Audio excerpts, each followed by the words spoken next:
Mr. George Ruggerty. Mr. Ruggerty. Mr. Ruggerty. My name is Roger Boaty.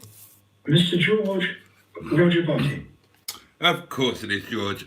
And good evening, everybody, and a very warm welcome to Wednesday Night Live. And this evening's symposium is going to revolve around two things. Here's the first. Your chance to win £7,000. And look, there it is. Da, da, da. And how do you win this potential £7,000? I hear you cry. Well, cry no more. I'm about to tell you. We are going to play another game of Boaty's Infuriator, because I know that you hate it, and that's really amusing. And the clue is kind of in the title, Infuriator. It is supposed to infuriate you. And to remind you of how the game is played, you have to give three answers to this question, right? And you're not allowed to give one answer at a time. You have to give all three answers. And I will tell you how many, if any, you have correct, but I won't tell you which one is correct. You have to work it out.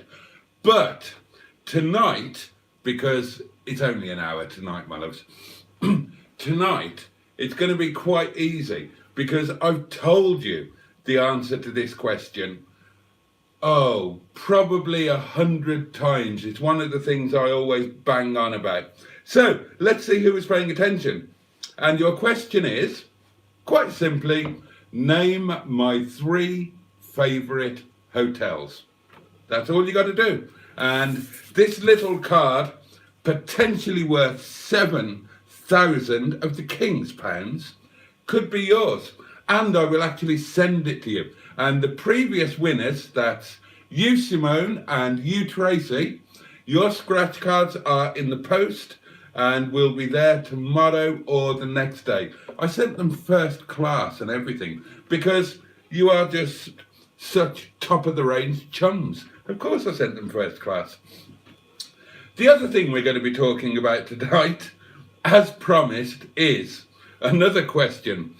Who would you really love to have a good go on?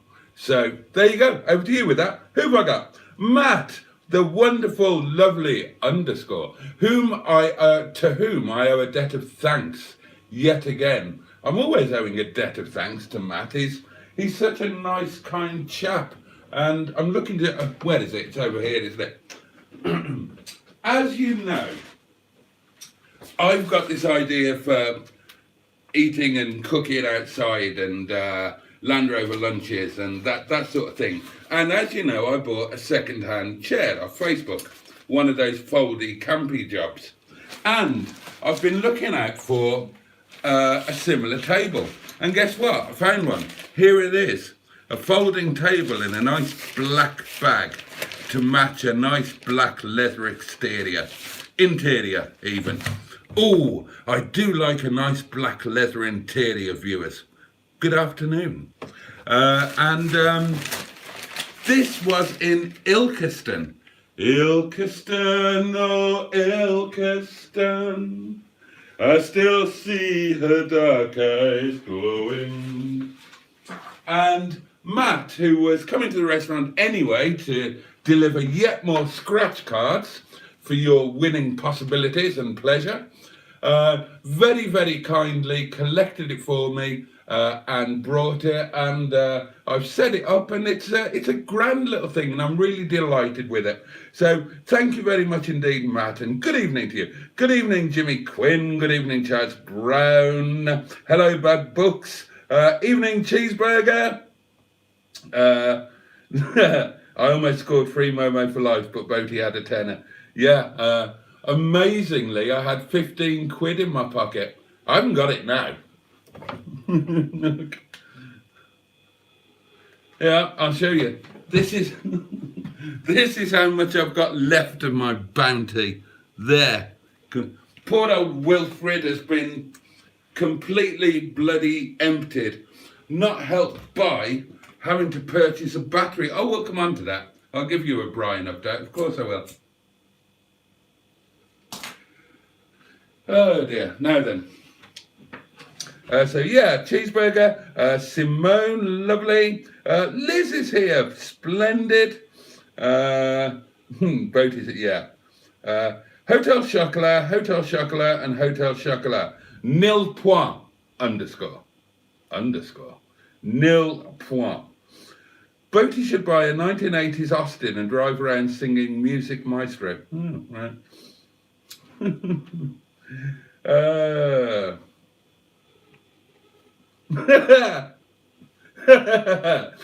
Simone says, I want to win a Ukrainian wife. Rob said you had the power. I'm obtaining the power. I'm developing the power. Yeah, things are moving in that direction. I have told you about it. I am going ahead with it. And you know me, if I set my mind to something, you can be sure that one way or the other, come hell or high water, I'm going to make it happen. And I will.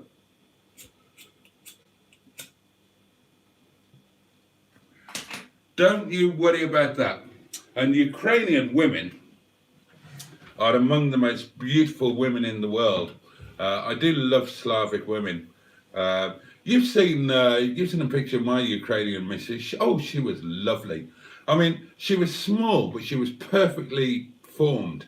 And she was jolly compact and easy to store, although not very economical, because my God, for a tiny little thing, she couldn't half eat and drink. What? I should rub a dub. Hello. Right, okay, so we're going straight into the who would you love to have a go ons, I see. And Matt puts forward Liz Hurley, totally, or Heather Graham, please. Don't know who Heather Graham is. But Simone agrees with Liz Hurley. Skick, somewhat controversially, has gone in with Susan Boyle. Subo. Well, I don't think you'd be in much of a queue there, Skick, so that could be a good shout. The Hilton, says Liz. Which Hilton? Faulty Towers and Nakatomi Plaza Penthouse. 0 points, Liz, I'm afraid. Come on, guys, I've told you a million times. I'll give you clues if you need them, but you shouldn't. I wouldn't have minded Linda Lusardi back in the day, says Cheeseburger. Also, Emma Payton off the darts. Oh, right. Don't know who that is. Linda Lusardi. Linda Lusardi back in the day. She'd be like, yeah, okay, if it was the end of the night and there was nothing else left, you know. I mean, that would be like going to the chip shop at after closing time. And, you know, you've had a skinful and you've got the raving munches and you're just happy to take whatever's there, even if it's something that you wouldn't normally choose. Well, that's Linda Lusardi, isn't it? She'd be just what you wanted after 11 pints of tennis extra at 11:30 on a Friday night. Bad Book says, been on an MX5 club run across North Norfolk tonight. 20 cars terrorise sleepy villages with loud exhausts. Stuck behind an old fart doing 30 miles an hour in a BMW 1 Series. Finished at Hunstanton for fish and chips. Oh, that's good. Oh, Facebook is not accurate, says Matt. The table was in Denby. I told you I'm not good with technology. Oh, well, Denby, I could have got it. I'm often in and around Denby. Right, but there we are. I think I should volunteer myself, says underscore, for testing out the Ukrainian brides first. Purely intern-related reasons, obviously. Good luck with that. Hotel, says Bad Books. The whip it in, the cock and trumpet, and the cock in. No points, Bad Books. Paris Hilton is the answer to both questions, says Cheeseburger. I've heard that name. Some kind of socialite or something like that. Can't picture her, but if that was a hotel guest, then no. Nobody's even got the right countries yet. What are you playing at? Come on, pull yourself together. The car stopped tapping when I left the restaurant again. It's karma, I swear. Oh God, you and your tapping car. Oh, Rachel Riley from Countdown, anyone? Says Simone. Oh yeah, I mean, I would. Twice, at least. 3 seasons, says Skick. No. After 11 pints of 10th extra, I'd be no good to Linda Lusardi, says Cheeseburger. Oh, hang on. Oh, right. We've got a reaction here from Matt. Rachel Riley, says Matt, with a note of incredulity. That's a tricky word, isn't it? That's a tricky word for the amateur broadcaster at 11 minutes past 11 on a Wednesday night. Anyway, he says, Rachel Riley, fuck no. Don't get me wrong, she's gorgeous, but she's going to know which way round the ruler goes, and she's definitely able to tell the time. I think we all feel your pain there, Matt, don't we? Jimmy Quinn says, hi, Boaty. Hi, Jimmy. Lovely to have you here, as always. And good God, I've actually caught up with the comments. That doesn't often happen, does it? Has anybody else been live streaming tonight? Am I trampling on somebody else's toes? Are they still going? Who does Wednesdays? I forget. Is it Rob? Does Rob do a Wednesday? I don't know. But would you do Rachel Riley when she's wearing a Viking helmet and beard? Asked Bad Books. Oh yeah, that was the what's his name? Sean. Oh, he passed away recently. Whatever his name was, Sean something or other. And yeah, when she was talking about that, he said that's a challenging wank, didn't he? Which is, oh, Rob and Tracy. Oh, God, I am up against it. Which is one of the better lines that somebody's ever come out with. Sean Locke, that's the fellow. Yeah, another one gone too soon, bless him. And Bad Books also say Sean Locke. Yeah, that is the fellow. Funny chap. Not so much now, obviously, but he certainly was. Shall I give you a Brian update? Would you care for a Brian update? Well, Brian update. Right. You crack on, Matt. Yeah. You would have to ask Rachel Riley for 6 numbers from the pile and listen to that infuriating music before you got to 69. Yeah, change ends. And underscore says, I was surprised to see Brian tonight. I'll tell you about Brian. Right, I have not been idle today, my darling. I tell you what, I had a great lunch. Oh, I had an absolute cracking lunch. Really, really good. I enjoyed it. These really nice sausages, 2 of them, and some gorgeous mashed potato. And then I made a kind of South American Cajun style onion gravy. And oh God, it was magnificent. Anyway, Brian, right, as you'll see in the video tomorrow, right, I was a good boy. I put, because everybody was saying it's the alternator, it's the alternator, it's the alternator. Oh, Rachel Riley or Carol Vorderman? And that's a question to me. Rachel Riley, thank you. Carol Vorderman is a bit, well, I mean, she's knocking on a bit now, isn't she? I mean, she's OPWAP, isn't she? But if you're comparing them both in their prime, oh, I've just had the light bulb ping out. That's annoying. Which one? Oh, that's unfair. I only put that one in about 2 weeks ago. Obviously not one of the long-lasting ones. Oh, well, at least it didn't fuse the cottage. Where was it? Oh, yeah, Rachel Riley or Carol Vorderman? Rachel Riley, please. I mean, I know Carol Vorderman's got a Welsh connection, but No, definitely Rachel Riley. She's longer and more willowy, isn't she? Yeah. And Carol Vorderman now is, well, I mean, she's a bit intimidating, isn't she? Those massive knockers have come from somewhere or other. And then she's got that weird little tiny waist and a fat PH ass. I tell you what, though. I mean, you know, God knows, beggars can't be choosers. I probably would, but no. In their prime, Riley or Vorderman, I will go for Riley. Sean Locke says, Matt was a comical genius. And Jimmy Quinn asks, was it a free lunch? No. I bought the sausages, I bought a potato, the onion was free, and the bits to make the gravy were free.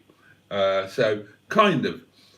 Definitely Rachel Riley says, Matt. Carol looks too plastic now, but I would like Carol's van to take Rachel out in. Oh, what sort of a van has she got? I don't know about that. Okay, right, Brian. So I put the tester on Brian while he was running, and it came out at a jolly healthy 14.1 volts, which would suggest that the alternator is operating correctly. Now, somebody did go on to once again berate me and say that I should have taken a reading when under load, in case that was throwing the alternator out. But oh God, you can only go so far down that bloody road, can't you? So I convinced myself that yeah, to the battery. So I went to swap the batteries over, but unfortunately, I was going to swap Shison's battery, which I know to be good, but Shison has got an unremovable battery, so I couldn't do it. So, as chance would have it, I sold the last of my 1960s Carlton Capella lug sets on eBay. I've been selling those for 20 years, and the last one sold today, and that netted me out 40 quid. And I went onto eBay and I looked at batteries, and lo and behold, there's a 20% sale off thing on eBay today until midnight. So you got 44 minutes left if you want to order something. So I've ordered a battery which cost 40 quid or £39.96 to be precise. So if the battery is the problem, it's going to be solved come Friday, hopefully, when the new battery arrives. But I decided to use him tonight anyway. I stripped all of the extra electric stuff I had out, so there's no dash cam, there's no phone being charged, there's no doings in the 12-volt socket, cigar lighter thingy. None of that. Took everything out that I could, and just tried him tonight to see how he went. And do you know, annoyingly, he didn't put a foot wrong. Not a foot wrong, not a single episode or incident all night. Even on the way home with the lights on and with the heater on a bit. But, oh, what the hell. There's a battery coming anyway. The battery that's on him, it's not the best. I mean, it says all of the readings were coming out as normal according to my little doings. But they weren't like super healthy, and there's clearly a problem. So we'll bang a new battery on.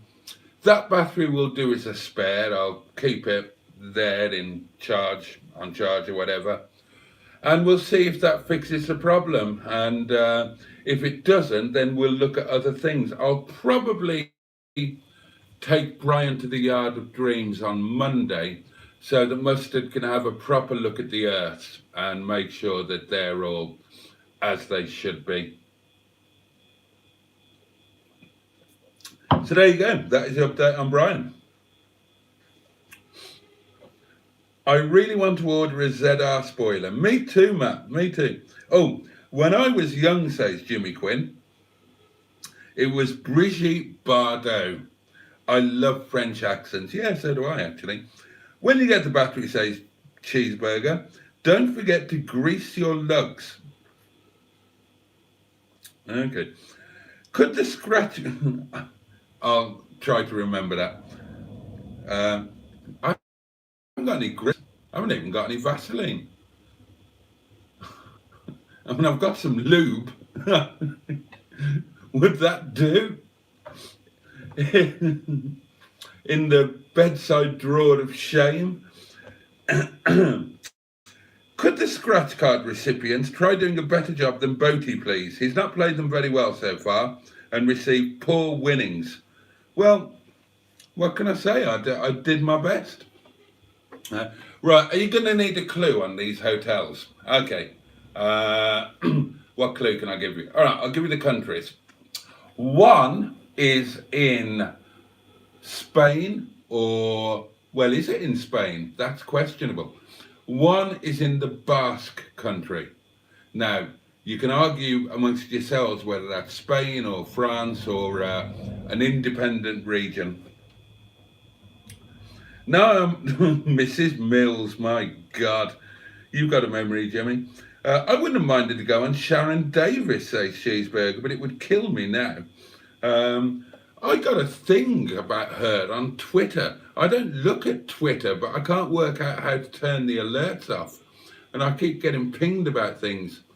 And apparently she has some, what are deemed to be controversial opinions on trans athletes.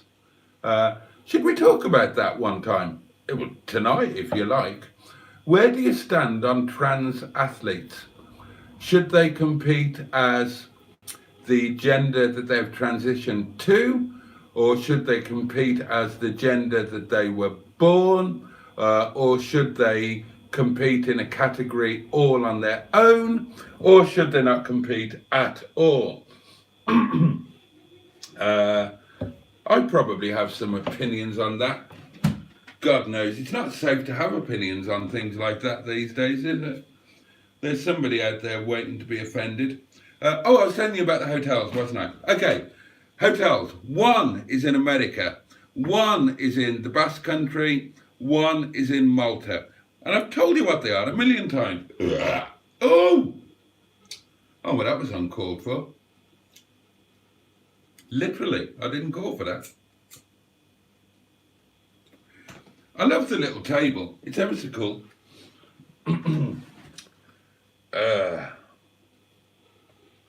I wouldn't mind Alex Scott, but I would have to convert her first. No idea who Alex Scott is. Hotels, no idea. Oh, you weren't paying attention, were you, Simone? I'm going to show you my table because I love it. And I need to practice at putting it up. Oh, it's terrible when you can't get it up first time. So you got a nice bag, which is black, and that's important because it matches the interiors of the cars. Oh, I agree with that, Simone. Selena Scott was gorgeous in the day. And Cheeseburger says trans athletes have been competing for the USSR for years. USSR doesn't exist anymore. Well, not in name anyway. So you got these doings here, and it's really difficult to work out. I got it. Oh, that's how you do it. You do it like that, look. And that just turns into a Sputnik. And then you, oh Christ. Right. And then you plop that into there, and you wiggle that into there. Look, that's quite cool, isn't it?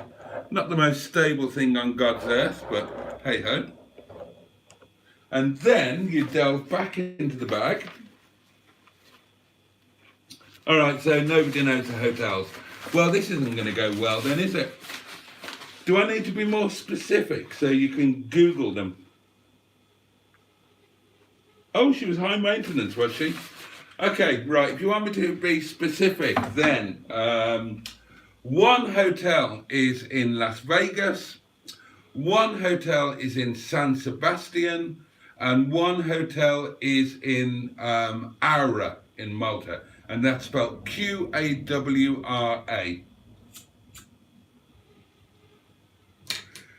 I can already sense this isn't going to go well.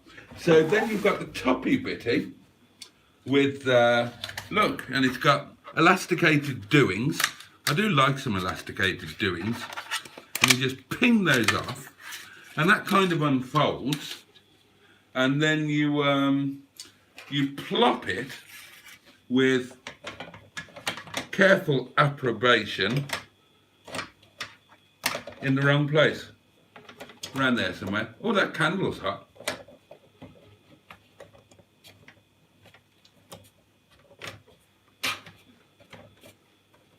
Is that in? It's never good when you have to ask if it's in.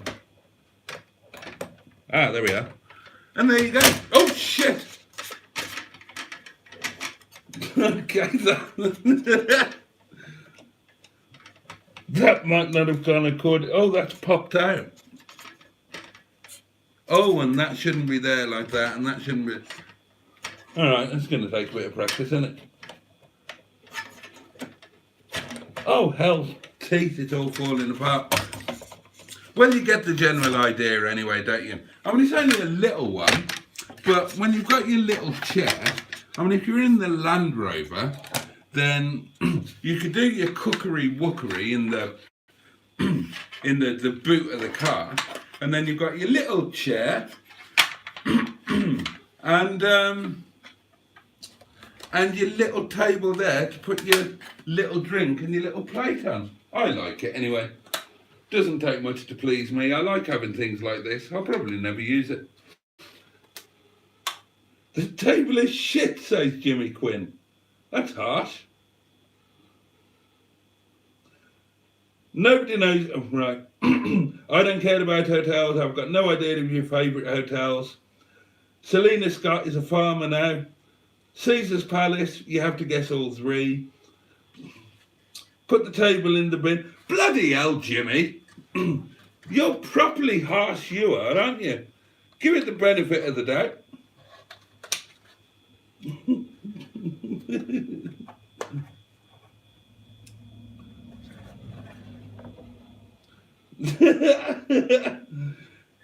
Erecting your table is very much like making love to a beautiful woman. The table's all right. Stop knocking. Right, I'm going to put it up now just to prove you wrong. I did this earlier and I did it perfectly. The table's good. Right, hold on.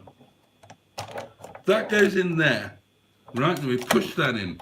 That needs to go back in there. There are some other doings in the bag which I think make it more solid. I haven't investigated those yet. Let's de-elastic that.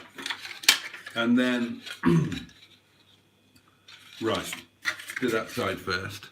That clips. Yeah, that goes into there, like that. Get the elastic out of the way. That goes into there, and that goes into there. There, perfect. Look, brilliant. What's wrong with that? What are you all whiffing on about? That is a perfect table. Look, do anything on that. I could sit on that. I mean, I probably won't, but that's brilliant. I'm really chuffed with that. You know, you have to make do a bit when it's camping and eating out and whatnot, don't you? And I should be debuting this table very soon. I'm delighted with it. I need to work out what to call it. It needs a name. And so you just put that up, fold it up, work out how these unjungle. Hello. Oh shit, hold on. Oh, I did this earlier. You have to go where you don't think you're going to have to go, and you have to... Oh, it's because I haven't unbunged the doings, isn't it? That's right. So that comes out. Whoa!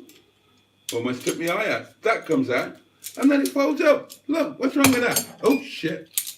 That's brilliant. And I won't hear it otherwise. Don't put your wine on that table.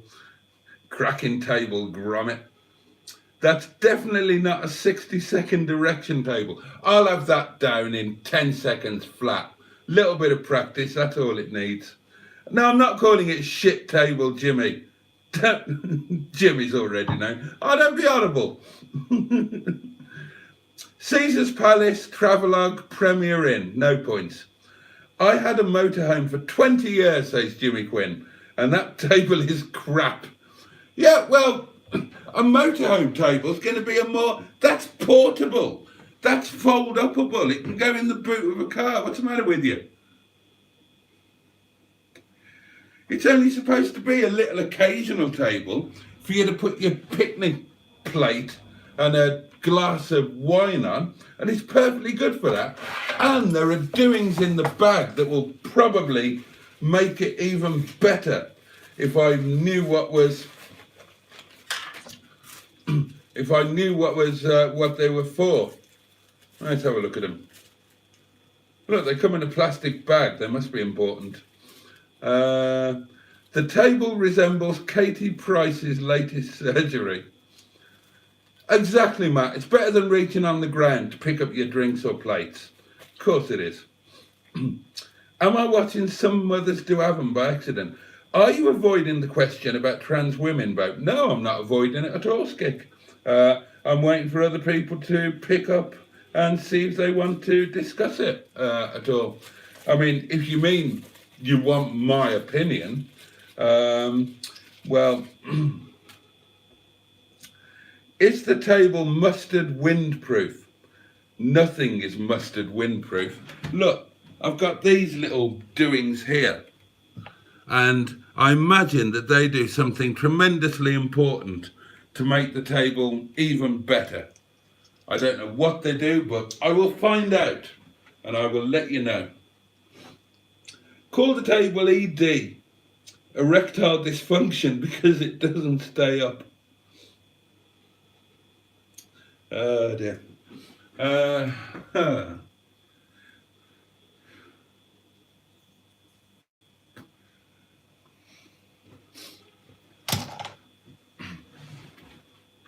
Oh, buttocks, says Pingu Concord.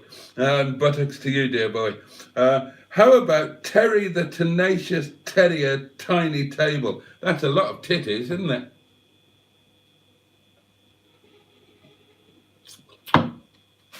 On the transport thing, a contemporary of mine, who you may have heard of,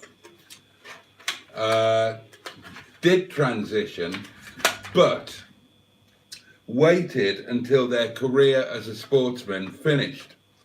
So, they competed as a man, and then transitioned and became a woman after she, Pippa, retired from the sport.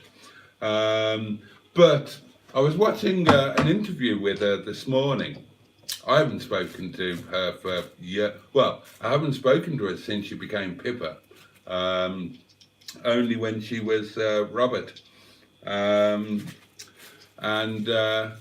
Yeah, she was saying that if she had the time all over again, she would have not done the sport and would have just transitioned, at the age of 18 or something, purely so that for the sake of her own happiness. I mean, she was very successful. She was one of the, at the time she was a he. But, yeah, I mean, at the time that he was competing, he was Britain's most successful ever cyclist. But, yeah, Pippa, as she now is, makes it absolutely clear that she would have gladly eschewed that for the happier life of being who she really was. But that's a very different question than the fairness of them competing under their new gender. Are you allowed to say that? Blackline says, I don't think it's fair for them to compete, especially male to female competing in female events. Perhaps a male to female category. Just my opinion. Please don't string me up. Jimmy, no, of course I didn't. Pippa is in a very long-standing relationship with the mother of her children. Not my type, anyway. There was something in the news back, says Matt, about a trans woman in MMA. The arguments against it were pretty much undeniable, but I suppose non-contact sports could have a different argument. No, Cheeseburger, no.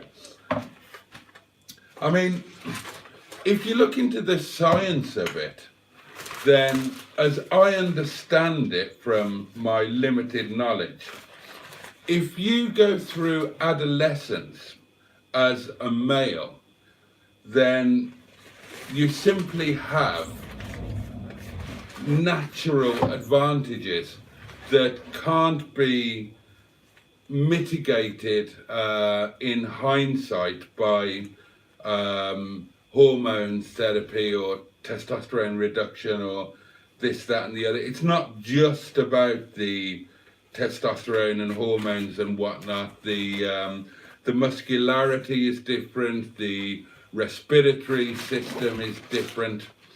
Oh, I've joined at a juicy place, says Simon. But I will throw in something interesting.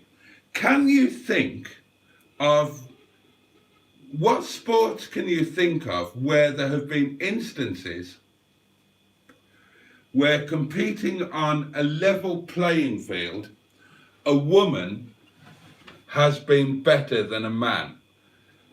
And I don't just mean one woman was better than one particular man. I mean where the best woman was. Sorry guys, the internet's been a bit dodgy again today for reasons best known to itself.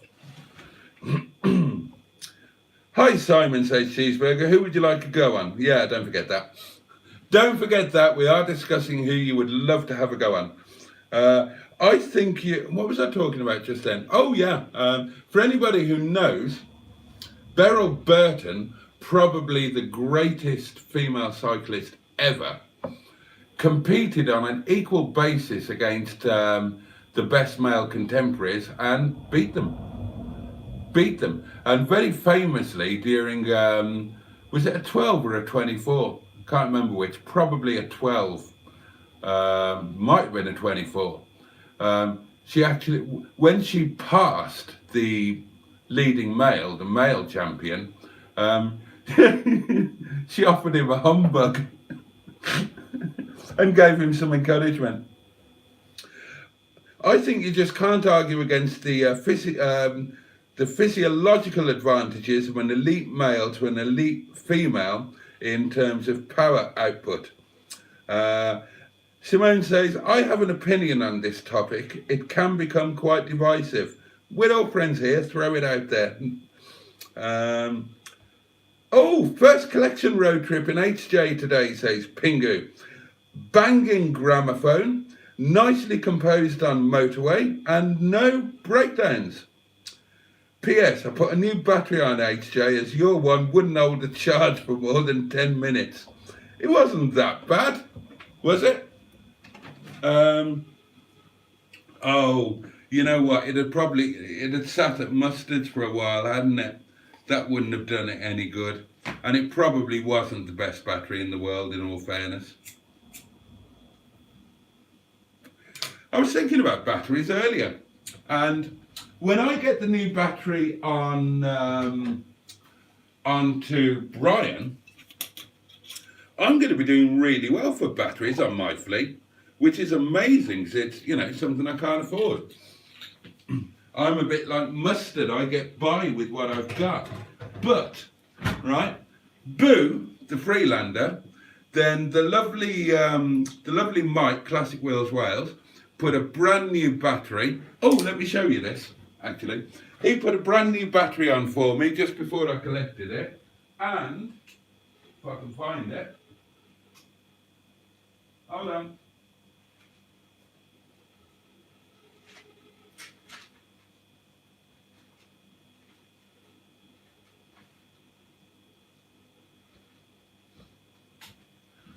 And he forgot to put the receipt for the battery with the 5-year guarantee in with the car stuff. So he posted it to me very kindly. And on the envelope, he drew a lovely picture on the back of the envelope. Which did tickle me. Not literally. I mean, it made me laugh. Does anybody else say that? If something makes you laugh, it tickles you? Or is that just me and my mother? I'm sure it's an actual saying. Oh,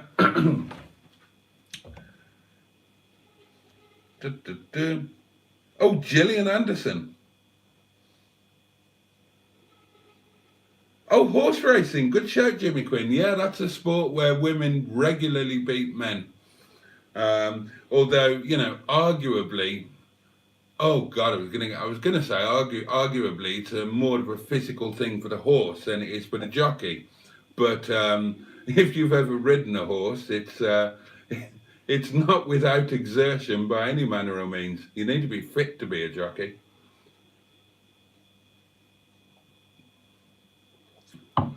Michelle Moton. Show jumping, another good shout. I think the main issue, if there is an unfair advantage, Russian shot putters spring to mind, says Cheeseburger. Yeah, but don't just go down the road of assuming that back in the 70s and 80s, it was only the Russians who were doing nefarious deeds. Do you remember the 1984 Olympics, which were held in Los Angeles? Cast your mind back. And if you care to remember, in the 84 Olympics, now, okay, I think that games, I think Russia boycotted it or were banned or something, but the USA, they wiped the board with the medals table. They won everything, even the stuff that they don't normally win. I can't talk about across the whole games, but I can certainly talk about the cycling events, because obviously that's what I know about. And they just won everything. They won the men's road race, that was Alexei Gruel. They won the women road race, that was Connie Carpenter. They won the pursuit, they won the sprint, Mark Gorski. They won the pursuit, they won the team pursuit, they won everything. And do you want to know why? They discovered blood doping, right? Now, blood doping, for those who don't know, and bear in mind this is back in 1984, blood doping is actually an entirely legal, maybe not moral, maybe not sportsmanlike, but it is a legal form of doping. And what you do, you take a pint of blood, you store it, and this is like 6 or 8 weeks before. The body naturally replenishes that blood. That's how come you can donate blood. You can be a blood donor, because the body will just remake the blood that has been lost. That's how it works. The body's a clever thing, isn't it? And then the evening before the event, or the morning of the event, or whatever, you put that pint of blood back in. What does that mean? It means that you've got a lot more oxygen cells being pumped to the muscles, which means that the muscles will work a lot more effectively. They won't create lactic acid so quickly. And, you know, it's an enormous performance boost. And that's why America just won everything. So don't think that it was just the Russians who were playing unfairly. Of course, at the time, the British were still training on fish and chips and working in the factory and going to the Olympic Games on by taking a couple of days of their annual leave, which is why we didn't do very well at anything. But we did catch up happily, because from kind of 2010 or 2008 or somewhere in the relatively early noughties, the British doping programme became one of the best doping programmes in the world. And that's why the British guys started winning everything, because we were doping and still are doping better than anybody else. You know, a bit of it's come out, a lot of it's been covered up. A few people have lost their jobs, but I mean, it was bloody blatant, wasn't it? It nearly always is. Darts and snooker. I disagree with that, Cheeseburger. The best woman snooker player in the world can't beat Ronnie O'Sullivan. And the best woman darts player in the world can't beat Eric Bristow, or whoever the best dartist in the world is now. I mean, they have competed against each other, don't they? And the ladies just aren't as good. Although, why would that be? Why would ladies not be as good at darts and snooker? It's not a physical thing, isn't it? Because you can be as fat as a pig and play both. I mean, look at Bill Werbeneck, who's big Bill, the corpulent Canadian, who split his trousers going for a long red. And let's face it, most of the dartists aren't going to win Slimmer of the Bloody Year, are they? So why do women not tend to be as proficient? I don't know. That's an interesting one. Right, okay. Gillian Anderson doesn't do it for me. Oh, fair enough. It's a tricky one when it comes to sport, says Simon. Bodies are different, so there will always be an advantage one way or the other. Female to male competing against male is fair enough if you think you can. Male to female versus female, though, I can see how that could get tricky due to the natural composition of the male before transition. Yeah, well, that is the scientific point, isn't it?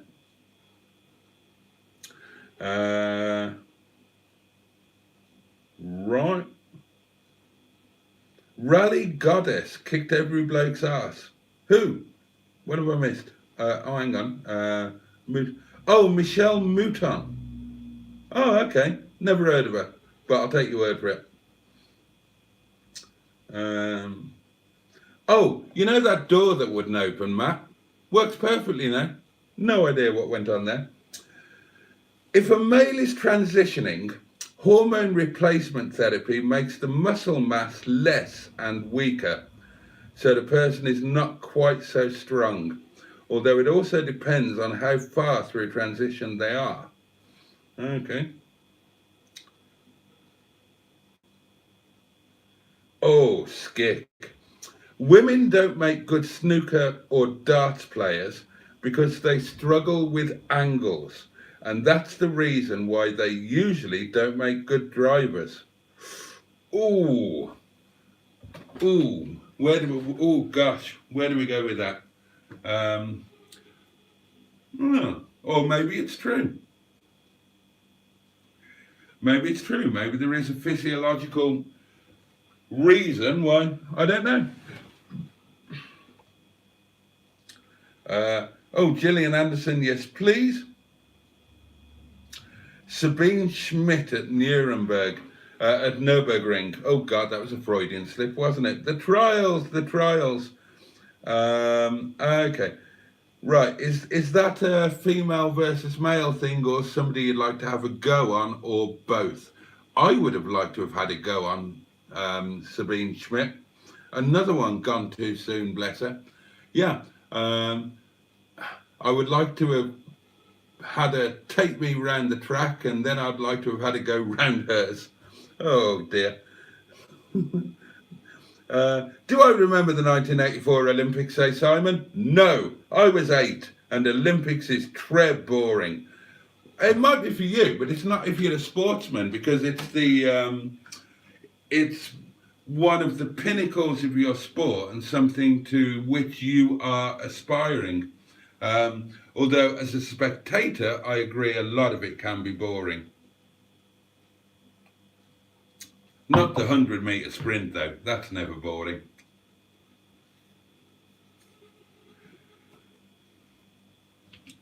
I mean, synchronised swimming, you're leaning against an open door. Russia boycotted 84. Oh, because the USA boycotted 80 in Moscow. Is that what it was? I couldn't remember. Surely adding a pint to someone's body would increase blood pressure massively, says Black Lines. I've got no idea, to be honest. Can't answer that one. As I mentioned before, there have been lots of problems with different types of doping, and a lot of people have died, including friends of mine. So it wouldn't surprise me if there were side effects that either hadn't been considered, or do you get a cup of tea and a biscuit when they give you the pint of blood? I'm not reading that one. The Olympics were still amateur in the 80s. Britain abided by this. Russia and the USA didn't. Oh, okay. Oh, I've heard this before, Cheeseburger. Bill Werbeneck was given lager on prescription. Open brackets, true story, close brackets. I've heard that before. Wasn't it something to do with that he couldn't take an anti-anxiety medicine or something because that was prohibited by the snooker rules? So he was given lager instead, like about 20 pints of the stuff during a session. I'm sure I've read that. Rover issues, Boaty. Let's hope the door isn't like my tapping and a recurring issue. Oh, I don't mind. It's a back door. Fallon Sherrock competes well in men's darts. I'm out of touch. The last time I watched darts, it was all Jockey Wilson and Eric Bristow and stuff. Although there is a very famous dartist who lives just down the road from me. I've talked about him before.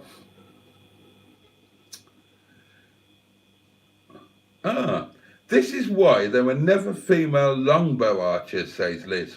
There are other examples in bony pelvis girdle, etc. Okay.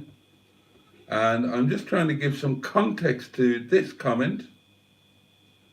And I can't. Riding a bike is not really a sport, Boaty, says Jimmy Quinn. Let me assure you, Jimmy, that competitive racing cycling is the hardest sport known to man, which is why professional cyclists have the lowest life expectancy of any sportsman. Try it if you don't believe me. Michelle Duff is a Canadian motorcycle racer. Spent half her life as a female. Okay. Oh, and we're talking about archery. I've only done archery once at a place in Wales with the wife and kids. None of us had done it before. Maggie turned out to be an absolute natural at it. And I didn't know what I was doing. I ended up black and blue with bruises because I wasn't doing it right. Oh, okay. I missed a comment. I need to go back and find that. Liz, you're red, aren't you, Liz? Christ, I can't find it. Hold on. Liz.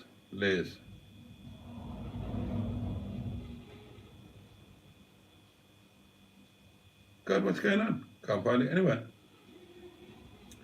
Oh, it's because you're not red. You're kind of light bluish. Hold on. Oh, no, that's Simon. Oh, what's going on? Oh, you're an MG badge. Okay, right, let's look for the MG badge. Oh, I see. Ergonomics. Gents have longer forearms than women in ratios with height and different flexibility in tendons within elbows. I learned this from the archery event. Ah, right. And then you went on to say, this is why there were never female longbow archers. There are other examples in bony, pelvis, girdle, etc. Right, gotcha. Mustard's here. Hello, did you miss me? Professional cyclists, says Cheeseburger, have low life expectancy because they smoke like trains and drink white wine by the lake. Mate, honestly, do you think I lived like this when I was an athlete? For God's sake. I wouldn't have stood within a mile of anybody who smoked. And I never had, I didn't do any of the teenage stuff. I didn't have an alcoholic drink until I was 22, 21, 22. I mean, I've made up for it since, obviously, as I have with the smoking. And that's why I was a virgin at the age of 21. We were told that women weaken legs. So you were encouraged not to arse about with that. Might not be the most appropriate turn of phrase, arse about. Oh, Liz is here. Hello. Dinner news, says the Indian takeaway. What did you have? Mustard the Muff Magnet needs to tell us who, hypothetically, he would like to have a go on, other than Lisa Stansfield. I can tell you who Mustard's number one is. Charlotte Church. That's who Mustard will say. He'll type it any minute now. Guaranteed. Right, I've got to give it. Right, I need to bugger off in a minute. It's almost midnight. Nice one, Black Lines. Okay, right, lottery ticket. You're not going to guess my 3 favourite hotels, are you? And none of you can be asked to Google it. So I need to come up with. I knew you'd say Charlotte Church. I need to come up with another quiz question. Oh, God. All right, let's do an... Oh, have I done this one before?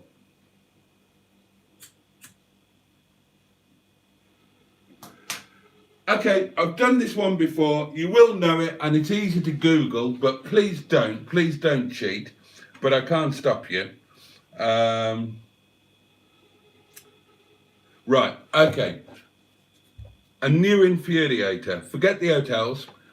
Tell me the first 3, and I know we've done this before, so it's a memory test. Tell me the first 3 acts, whether that's solo act or a group, whose first 3 singles all went to number 1 on the UK charts. All right, go. And whoever gets it first wins Sarah Beanie, Gillian Anderson and Nigella Lawson. Right, okay. Oh, I haven't told you. I think you all know who I'd like to have a go on. Actually, it changes all the time. It's still Alanis Morissette at the moment. Back in the day, obviously, not now. Oh, and this Ukrainian bird that I've been chatting to. I genuinely think that she is probably the most beautiful woman that I've ever seen in my life. Absolutely. So incredibly beautiful that it would almost make you laugh or cry to look at her. Oh, hang on, we got some answers. Beatles, Jackson 5, take that. 0 out of 3, Simone. Bob the Builder, Mr. Blobby, and Dad Frog, say Simon. 0 points. Come on, let's get this done. We don't want to be here forever, do we? Big Suze. Right, so we're looking for the first 3 acts who got all of their first 3 singles to number 1 in the UK singles chart. I bet you're all bloody Googling. Don't Google, don't cheat. I'll give you clues if you need them. The first one was, oh, is that an answer? Oh, hold on. Cheeseburger. Jelly and the Pacemakers, Frankie Go to Hollywood, Stones. 2 out of 3. 2 out of 3 there, Cheeseburger. I know you don't want the scratch card, Jimmy. You keep saying. Oh, Rob said he's up for me finding him a Ukrainian wife. Oh, okay. And then that's Pingu, and then goes on to say Spice Girls, Jackson 5, Bob the Builder. 0. 0 points. 0 out of 3. Cheeseburger has got 2 out of 3 at the moment. And his 3 were Jenny and the Pacemakers, Frankie Goes to Hollywood, although he actually said Frankly GTH, but I assume he means Frankie Goes to Hollywood, and Stones. And he's got 2 out of 3. So, who's going to get the big 3 first? And I'll give you a clue. One is from the 60s, the other 2 are both from the 80s. Melody Sykes get my vote. Oh, right. Trace knows the answers because we played this before. I know we did. I'm testing the memory. Oh, Claudia Winkleman. I'm not fussy. Yeah, oh, God, I'd love to. Well, yeah, I'd love to have a go on Claudia Winkleman. Simon says Jenny and the Pacemakers, Frankie and Bananarama. 2 out of 3. Trace, if they haven't got it in 5 minutes, just give me the bloody answers, love, and have yourself another scratch card. I've already got your address programmed into my label machine, so it'll save me the bother of putting a new one in. Adele says Mustard. Denise Van Houten. Oh, Mickey Jeffrey says Jenny and the Pacemakers, Frankie Goes to Hollywood, and Blondie. 2 out of 3.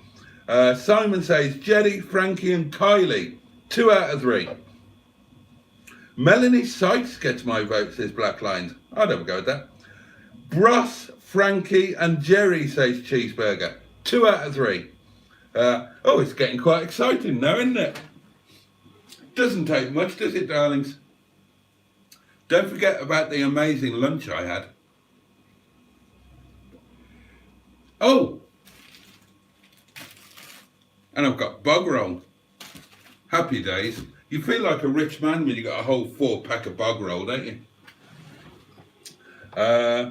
Jerry, Frankie, and Boy George, says Liz. 2 out of 3. Lorraine. Oh!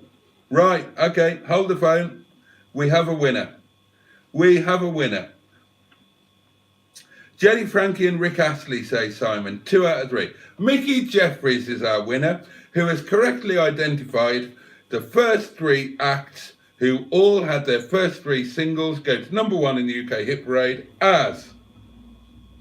Oh, and Cheeseburger would like to go on George Michael. I think you're a bit late there, Cheeseburger. He's passed. Yeah, and Trace says Mickey has indeed got it. Correct answers are Jerry and the Pacemakers, Frankie Goes to Hollywood, and this is a tough one, Jive Bunny and the Master Mixers. Believe it or not. So, oh, they were from Rotherham. Were they really? So, Mickey, if you could ping me your address, then this almost guaranteed to be £7,000 winning scratch card will get on its way to you, good sir. So congratulations to you, young man. And that takes us up to the time that we need to bugger off, doesn't it? I think I've given you all the updates I need to. Can't remember anything else I needed to tell you about, so I think we're all gone. There we go. Right, so say your good night, darling. Let's all bugger off and get a relatively early night.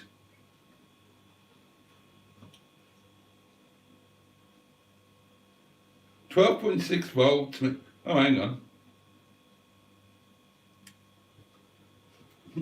We interrupt this live stream for a comment on a video.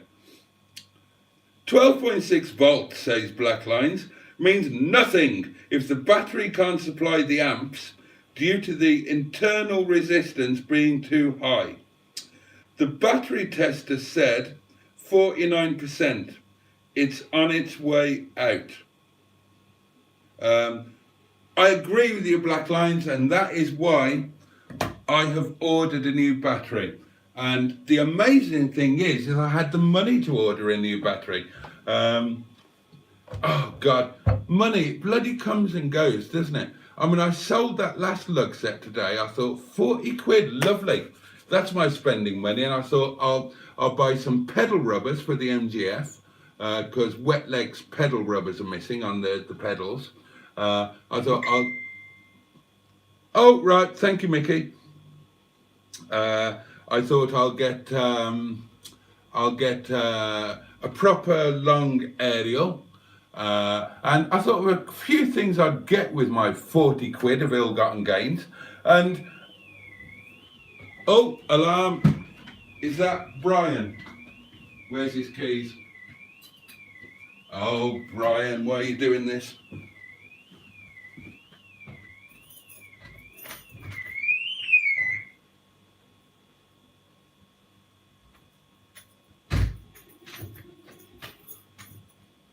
Yep, that was Brian. I think that the alarms, like everything else on the pesky facelift 25, I think the alarms are prone to buggering up. And that might be why on the inside perimeter alarm thing in Brian, it was all taped up. And I can't bear that. I can't bear seeing things taped up, so I removed it all. Thought I'd rather have the alarm going off.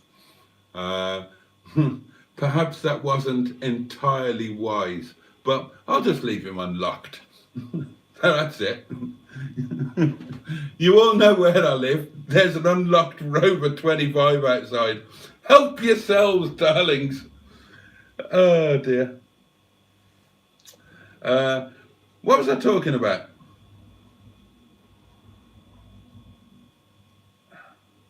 Someone needs to buy you flowers for your vase, Boaty. Oh, that would be nice. I like having flowers in the cottage. Not been able to, not had any recently. There's loads of daffodils about. Are you allowed, if there are daffodils like on the verge of a road in the wild, are you allowed to just cut them down and take them? I mean, I know you're not supposed to take flowers off people's graves and all of that sort of thing, but, oh, I was talking about the battery, wasn't I? Yeah. So the 40 quid that I was going to buy lots of wonderful things with, and would be my spending money for the month ahead, has buggered off. It has become a battery costing £39.96, which will be delivered hopefully on Friday. Although I have still got 4p of that 40 quid left, so what shall I treat myself to for 4p? Hang on. Oh dear. Good afternoon, says Pingu. Do you want a full beige leather interior for Wetleg? Oh. Oh. Oh, plus a half timbered steering wheel. A proper MGF half timbered steering wheel. Hell yeah. Hell yeah. Oh, a beige. Would beige go with silver? Might look quite striking actually. Beige leather, black carpets. Ooh, where's that going and how much is it and stuff?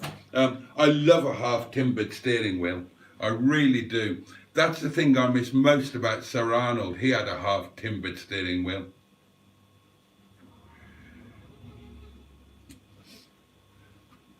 I have been thinking about interiors for Wetleg, only in theory. I think about a lot of things in theory.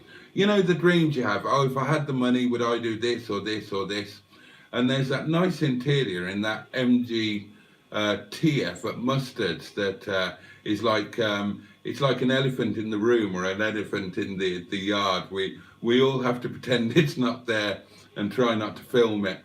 And whenever anybody asks about it and when it's going, in comments on the videos, they never get answered. It's not really there. It's an optical illusion. But if it was there, which it definitely isn't, it went ages ago. But if it was there, it's got the like the half leather interior in it, which would look really nice in Wetleg. I'll have to get Mustard drunk and nick it. Except that the card isn't there. Obviously, it's an optical illusion, and I couldn't get Mustard drunk because I'd actually need him to take it out, so I don't know how to take an interior out. I wonder if it's something I could do.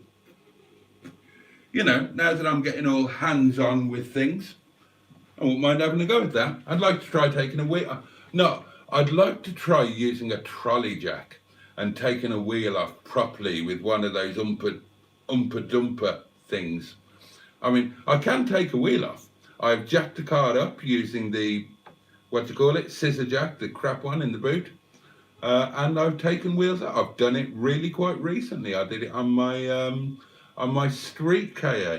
Do you know, I really fancy another street KA. Is that wrong? I think they're super cute. I think that Pininfarina styling is amazing. And I think they're a good bet for an appreciating asset. Because, of course, they were actually built in Italy, probably using Italian steel, which means that they rot like fuck. That's what happened to my little streetie. What was her name? Oh, Betty Ford. Betty Ford, wasn't she? Was she? Yeah, Betty Ford. And she was just so rotten. I sent her in to get a quote on the welding. They said, we can't quote for the welding because there's nothing to weld to. It's all just... But I love that little car, and I would like another one. Yeah, I would. Sorry about that. Hold on. Oh dear, hi Brian. Has your long aerial arrived yet, says Pingo. Oh, I didn't know one was on its way. No, it hasn't, sir. Oh, is there one coming? Oh, bless you. That's really, really, really kind of you. I mentioned it on today's video or tomorrow's that the aerial just doesn't look right. Oh, that's something to look forward to. Thank you so much. I'm genuinely, really, really grateful for that. And I will do a video all about it. I'm grateful for the bucket as well. I've been getting great use out of that bucket. It's a massive improvement.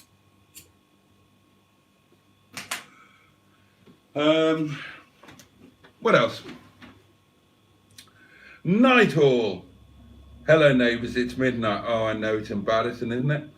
Nighthall says cheeseburger. I'm out on the beer tomorrow, so it could be interesting when I get back. Is it Brian or Christine? Lock the door. BJ, buggered jalopy. Oh, has the voltage drop in your battery set off the alarm? Oh, I don't know. Oh, could that be a thing?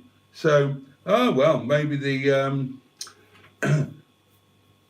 maybe the new battery will sort that out as well. We'll see.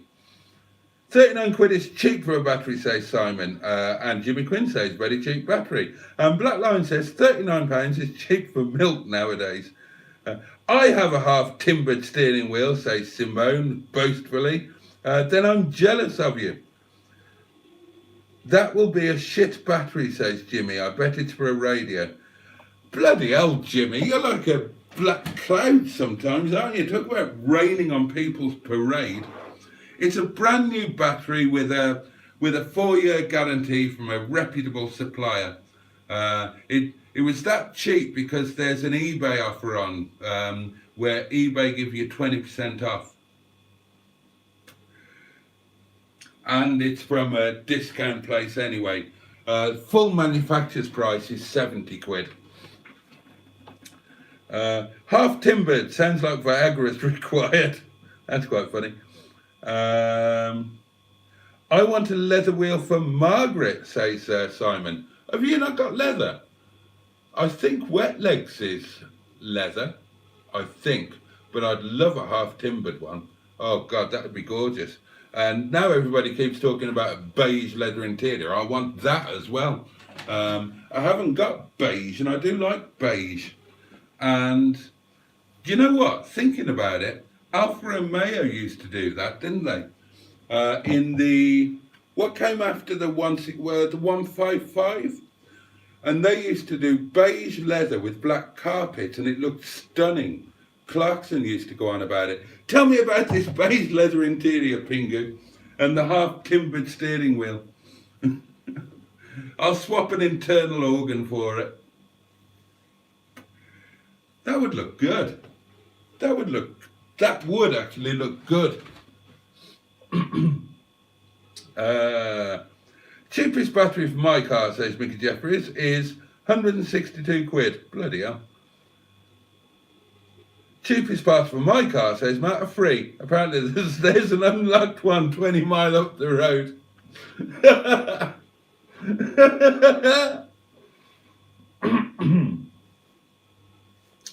Of course you could do an interior swap, says Simon. Might take you a while, but you can do it. I think I probably could. Yeah, if I had enough time and enough patience. I mean, it's only undoing screws and things, isn't it? And I've got all of the technical bits in my big boys toolkit, which I did deploy today and totally failed to do the job with it, as you'll see in tomorrow's video.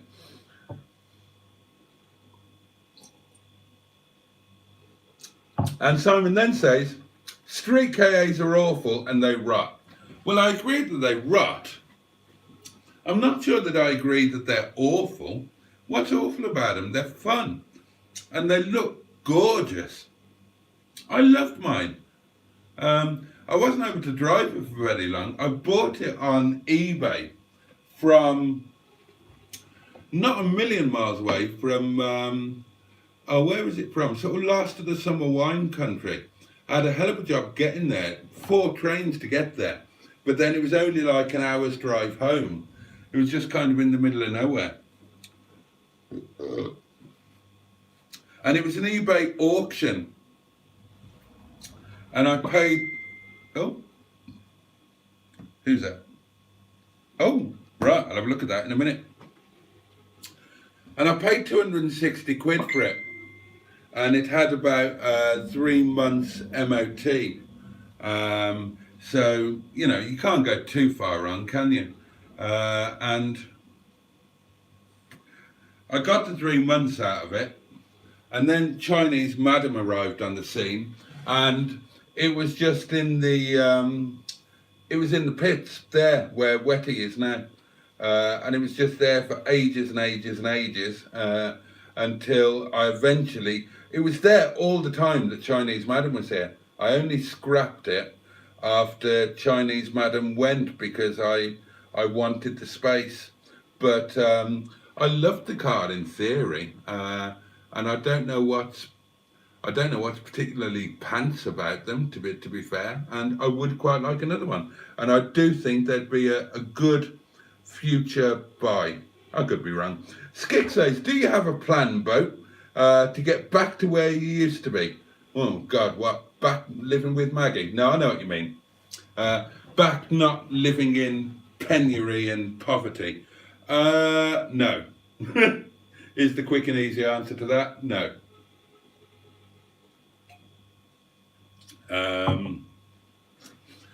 I have some ambitions, I have some dreams, I have insane hopes that nice things will happen. But to be honest, if I'm driven at all these days, I'm driven to make a difference for other people. I'm in God's waiting room. I'm really old. You know, considering the ups and downs of my life, and considering what was probably a mistake with the divorce, you know, maybe I should have contested it, maybe I should have fought it, maybe I should have made sure I had something behind me, but I'm doing all right. I'm genuinely the happiest I've ever been. I live from day to day. I'm in debt up to my eyeballs. but I love where I live. I've got a great life. I've got amazing people in my life. I'm happy. What I'd like to do most of all is to make a difference for other people, and as you know, that's what I put a lot of my effort into. There are some things I'd like money for. I'd love to be able to just piss off to Turkey or India or Nepal and get all of my teeth done. Actually, that's about it. I'd like a really decent pair of shoes, brand new shoes that were just for me. I'd love that.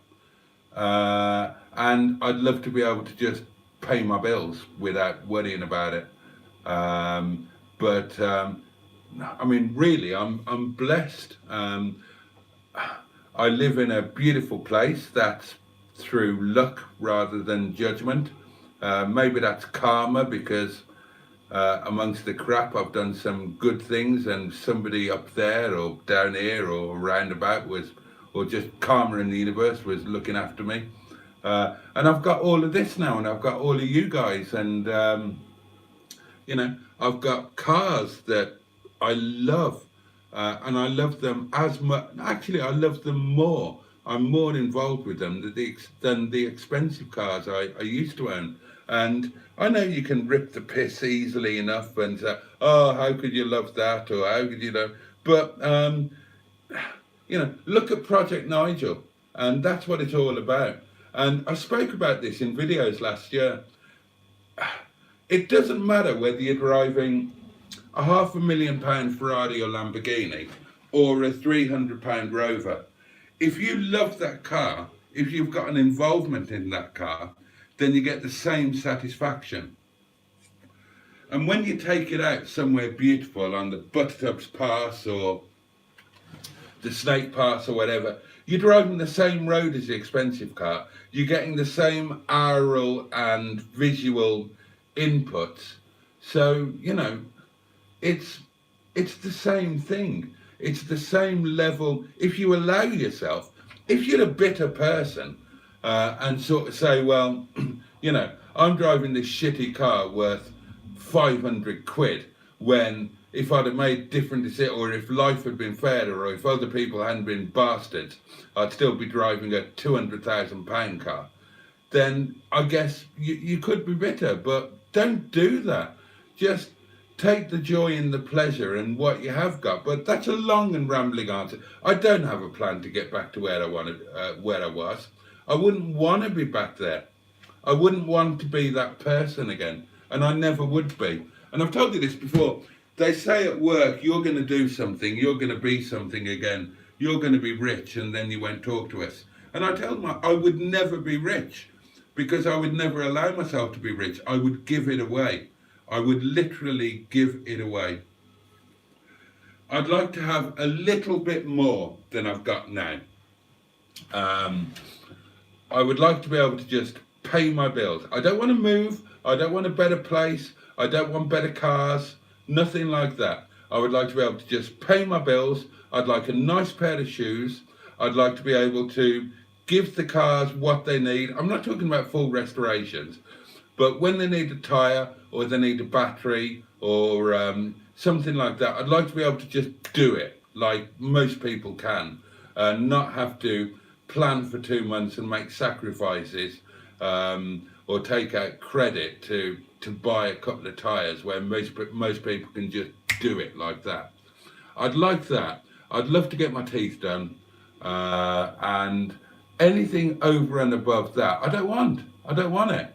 I would rather, if the money came in, if something happened and the money came in, it would go straight back out to people that needed it a damn sight more than I do. So yeah, that's the answer to that one.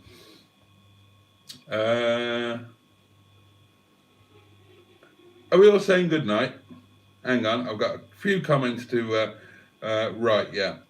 Oh, that's an expensive battery. Right, Simone says good night. Oh, it's from an MGF I may be getting to break next week, says Pingo. Oh, exciting. Exciting. And then we're just saying good night. Oh, HJ's battery was only 45 quid from Halfords with a 4-year warranty. There you go. The red wine TF interior is lovely, dash and everything. I'd like leather seats for Eric, says Mustard. Would you? But I might just have to settle for a poo instead.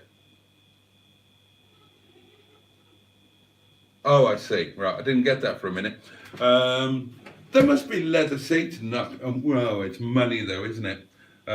Leather seats would be nice in Eric, even if they were the facelift ones, which you say are not as good a quality as pre-facelift, and you're probably right. Shison's a better quality than Brian's, in all fairness. But yeah, do you know what? Eric would look brilliant with the black leather seats against that beige interior. That would look really striking. Put a shout out. Somebody will have some. Somebody will help you out with them. Bollocks, says Mustard. 10% battery. Gotta go. We're all going now.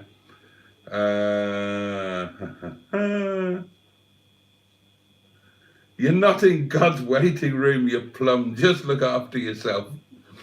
I am trying to, Simon. I am trying to. And I speak somewhat in jest, but let's face it, I'm over 50. So I'm on the back nine of whatever life I've got. I'm actually, you know, I mean, touch wood. I've been blessed. I've been absolutely blessed. And I still feel like a young man, and I'm still fighting fit, relatively. A little bit creaky. Not doing so bad.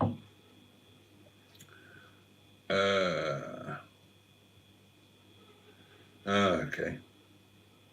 Good answer, Boat. You're a bit like me. You like to make people smile and don't like upsetting people.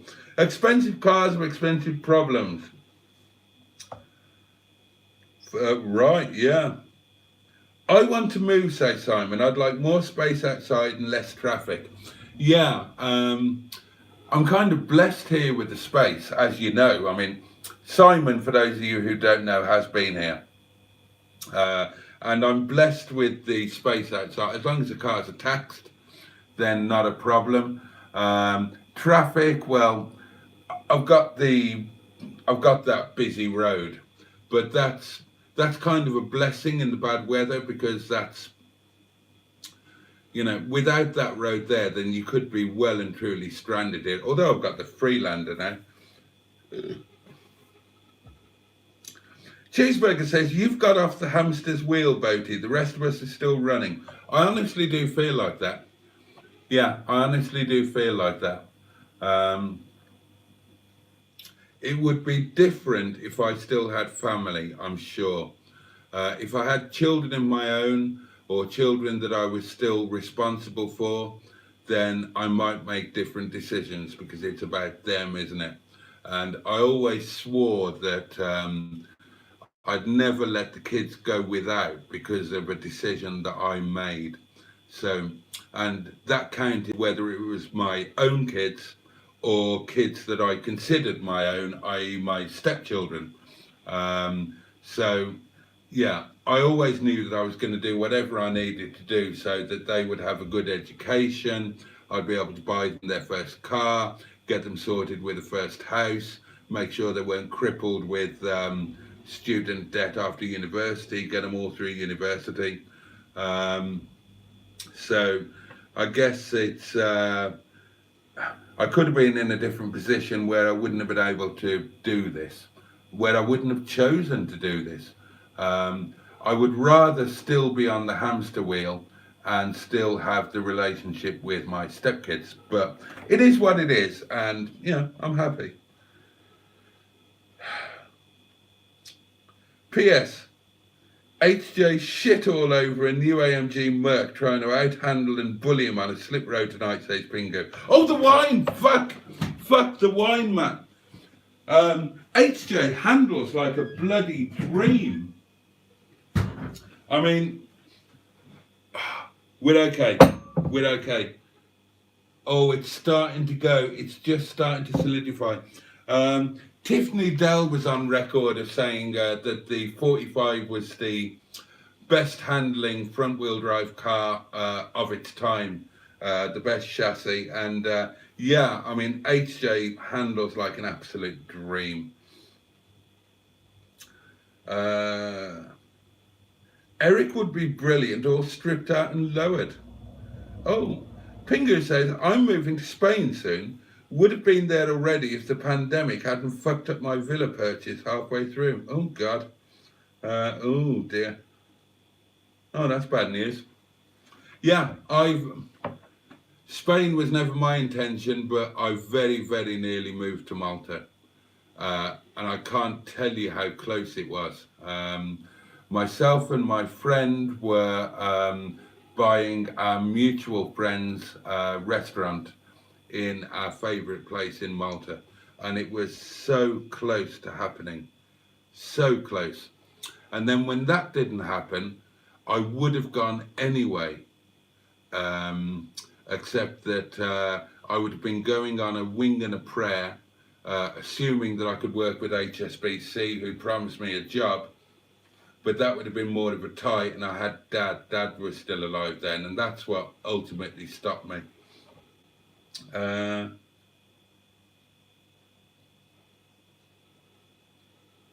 Okay, right, everybody's going to bed now. I've gone on a bit longer than I intended to. Thank you, everybody. Thank you for being here.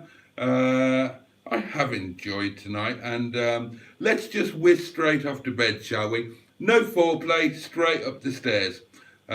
Everybody's already said good night, so yeah, have a great day tomorrow. Here we go. Unmute it, you idiot.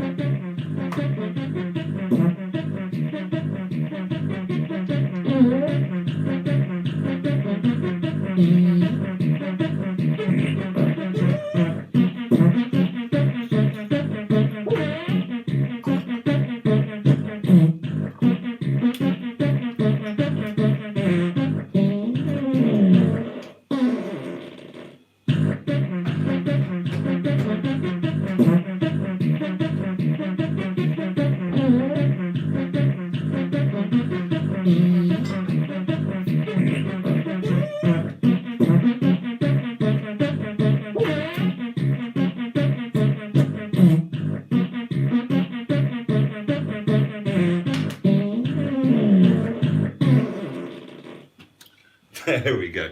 Thank you, darlings. Thank you so much for being here. Have a safe and peaceful night. Do take care of yourselves and enjoy yourselves tomorrow in every way that you possibly can.